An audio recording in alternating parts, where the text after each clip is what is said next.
Every week, more and more AEW wrestlers tease becoming WWE sports entertainers. But are they actually going to follow through with the forbidden door? And if they do, could it actually benefit AEW? We've seen what happens when a WWE star jumps ship to AEW. They make a surprise debut on a big show, and then cut a promo about how they can say the word wrestler again. And in the process, AEW gets more eyes on the product and yet another stable. It's a formula that's proven to be successful. It makes sense. Even at its lowest point, WWE has more fans than any other promotion and even most sports leagues. Signing WWE superstars will always be a smart move to make, even if it's Shane McMahon. #sign Shane.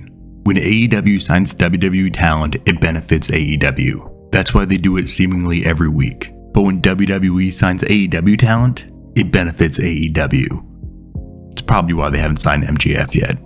Everyone who watches AEW knows about WWE. But not everyone who watches WWE knows about AEW.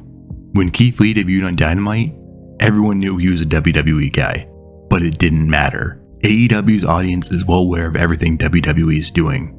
If WWE starts putting on consistently good shows, well, AEW's audience is gonna start watching. But even with AEW's popularity, many WWE fans are unaware of its existence. It's actually more common than you might think. The casual WWE viewer isn't paying attention to what's going on behind the scenes. All they know is what they see on every other episode of Raw. If a wrestler stops showing up on their screen, they probably aren't even going to notice. And if they do, they are not going to look into it. However, it's a different story when an AEW wrestler arrives in WWE. When a Dynamite main eventer walks onto Raw, the mainstream audience isn't going to understand why this wrestler they've never heard of is suddenly the most popular person on the show. But they'll figure it out. When the casual viewer sees MJF main eventing SmackDown out of nowhere, or Stardust suddenly being cooler than ever, they're actually going to look into where these wrestlers came from, and they're going to learn about All Elite Wrestling. That's really all it takes. Once a bridge between promotions is established, fans will cross it. And based on content quality alone, a lot of them are going to go over to the Elite side. And once they're spending their Fridays watching Rampage, it's going to be harder than ever to switch back to SmackDown.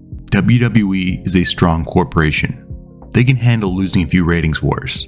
They have decades of experience monopolizing the world of professional wrestling. But they are not invincible. Beating WWE is not an easy fight. But it is a fight AEW can win. Tony Khan will do its best for business. Whether that's turning a sports entertainer into a wrestler, or even if it's turning a wrestler into a sports entertainer. Because that is what wrestling is all about. Thank you for watching. Be sure to subscribe. It really does mean a lot for a small channel like this. We not only talk about what happens in the ring, we also discuss what's like being a part of the pro wrestling community. Because that is what Wrestling Informer is all about.